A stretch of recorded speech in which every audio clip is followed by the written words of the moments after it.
Hello turning community. Today I just wanted to share with you a small project which I'm going to be doing. I have a piece of maple that came from the San Francisco Opera trapdoor system, and I happened to be lucky enough to get a couple of boxes, fairly good sized boxes of offcuts, maybe about like, I don't know, 12 to 16 inches long. And this piece right here, I'm about to share with you what I'm going to do with this piece here. This is a small rectangular piece that measures, hang on 1 second.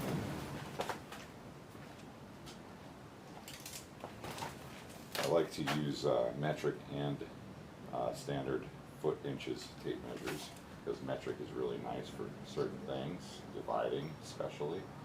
So this is 3 1/8 by 2 5/8, so probably a little over 2 5/8. What I'm going to be doing is making a swept back wing rectangular piece. If it stays together, I notice there's a couple little checks here in the foot I'm going to try to stabilize. What I'm doing first is creating the bottom shape on this bowl and this mortise here. So let me change the camera angle so you can see a little better what I'm going to be doing, and then I will start shooting some video. Alright, so here we go. I'm going to do just a little bit more turning on this outer edge. I'm getting really close to where I want to stop at here. Okay, so I'm turning up right around 3,100 RPM. Rubbing my bevel.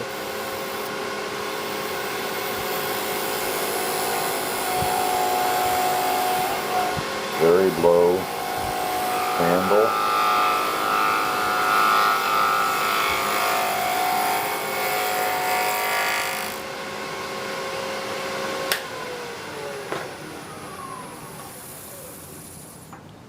Okay, I got a couple little steps or terraces in here, which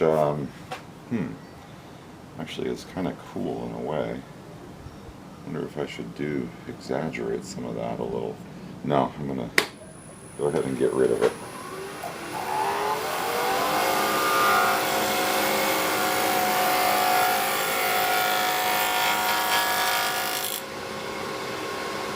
Okay.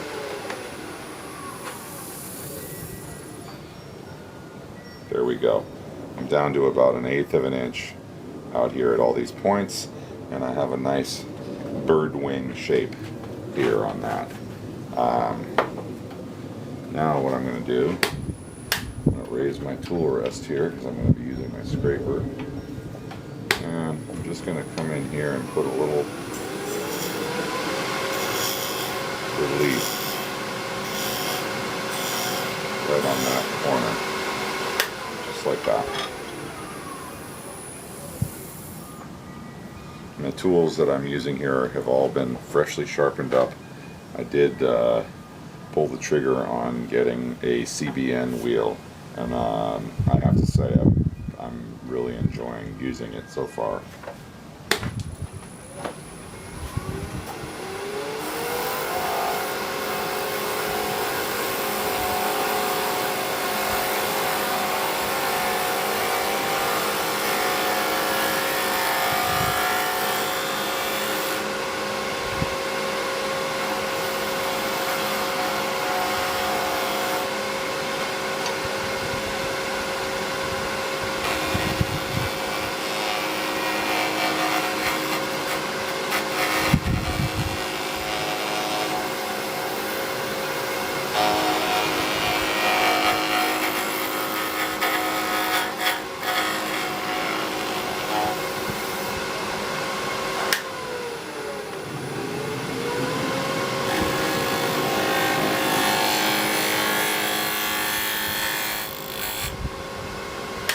Alright, now I'm all the way out to an extremely sharp point out here at the corners. And I have this really nicely centered because all my points are coming out exactly to 0. So this one's maybe just a little past 0, but that's fine. Alright, a little bit of sanding on that and some sanding sealer first. Let me just knock that edge down. Oops.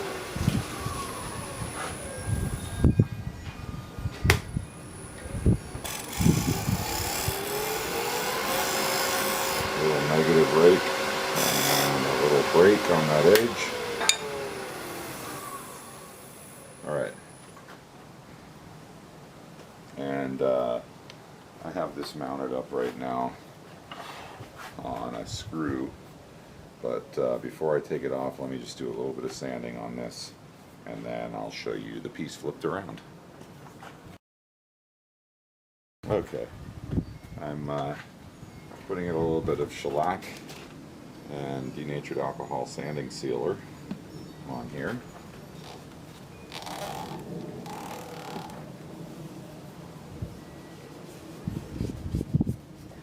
Just a thin, quick thin coat just to seal. This stuff has really tight pores, so it doesn't take much to seal this up, and by doing this I'll get a nicer finish, especially on these end grain sections here.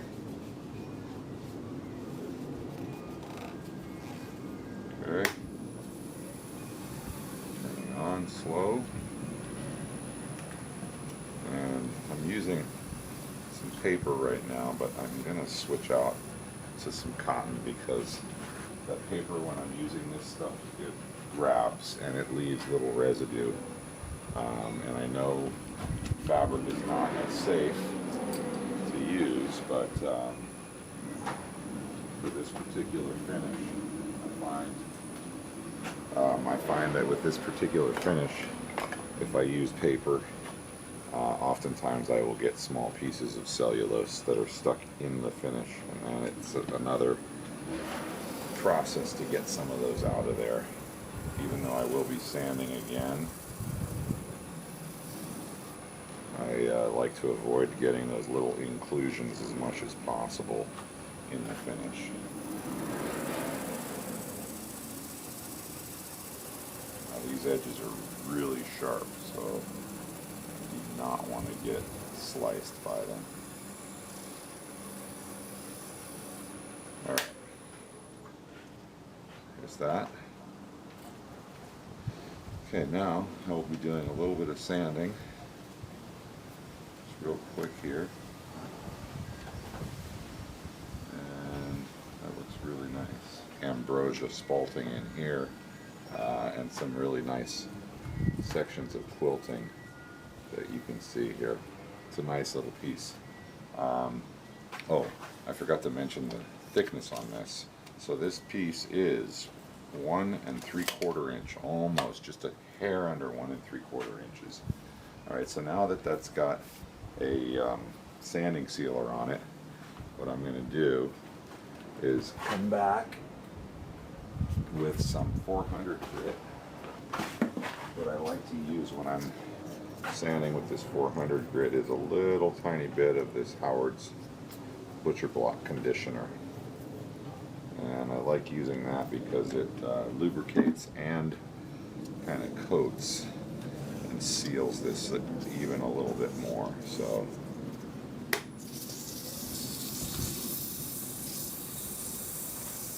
come down here in the bottom.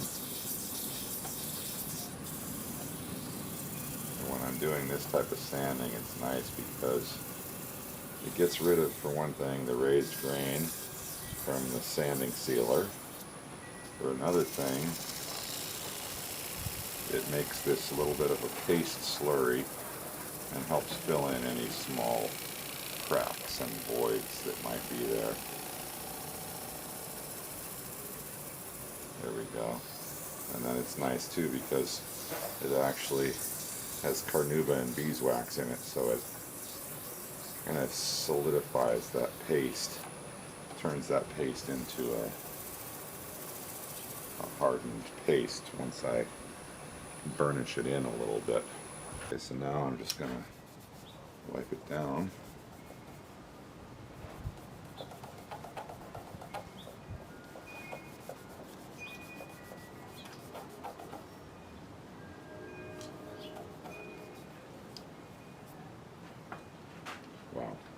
It's got some beautiful, like almost tigering in this grain here. Really nice. Anyway, now I'll take a little bit more finish, and this time instead of the shellac, I'll be using this mixture, which has a little bit of the butcher block conditioner in it as well.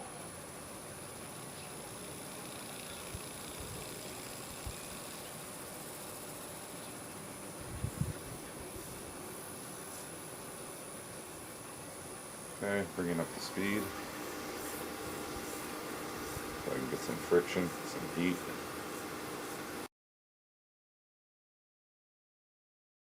That looks really nice. Alright, I'll flip it around and show you the next part of the process. Okay, so I just put it on these chucks, or this chuck here, on these jaws, and I'm noticing that there's a little bit of play like this, and I definitely don't want that, so I have to put it back on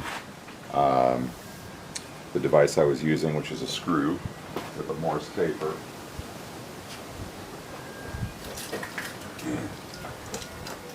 So I'm going to stick it back on this and turn the foot just a tiny bit deeper, and actually more than deeper, just a little more square on the bottom. I kind of domed the bottom a little bit just for personal preferences of the look, but I'm realizing now that it's not really going to work that well, so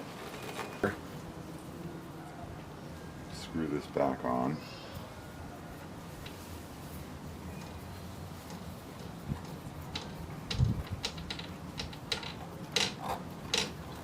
Get it nice and tight. Okay, and I'm just going to make that a little bit deeper and then polish it again. So got that in place. Got my skew. Bring that a little further over. Squaring that off. And okay, that looks pretty good. Speed. Coming up around right around 3,000 RPM.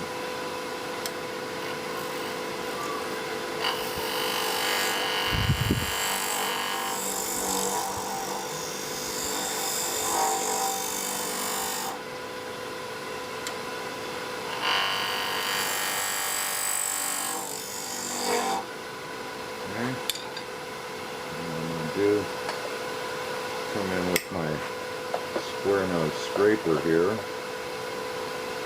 and remove just a little bit of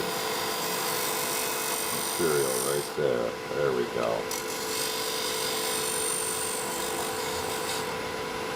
Just like that.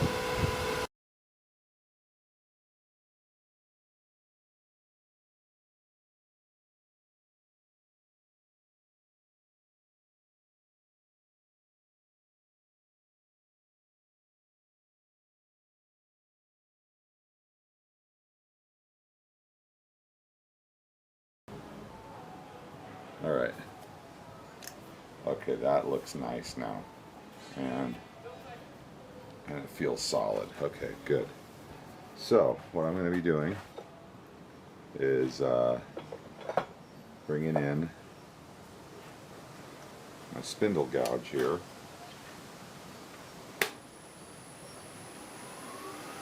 Okay, nice. It's looking really good. And face shield.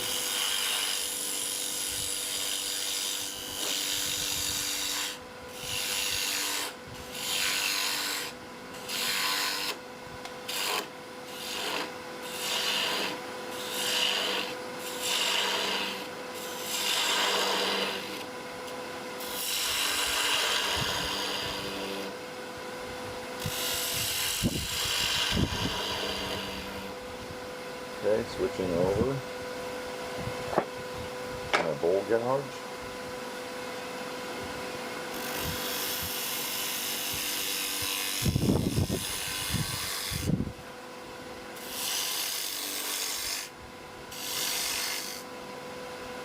Okay, now I'm going to be real handle, rubbing the bevel. Very light cut.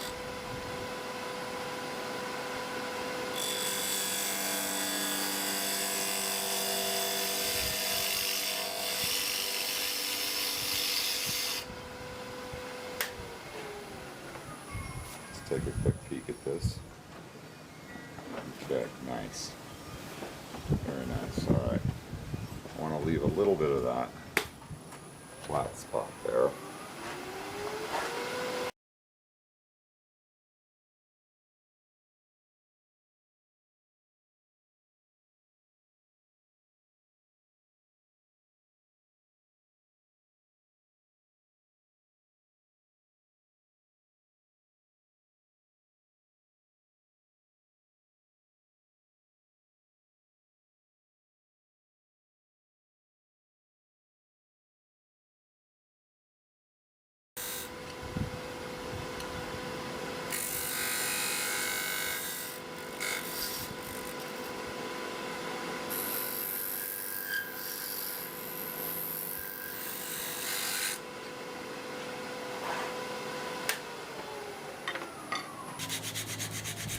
Okay, some hand sanding like that, and I'll do some step sanding, and then I'll apply some finish.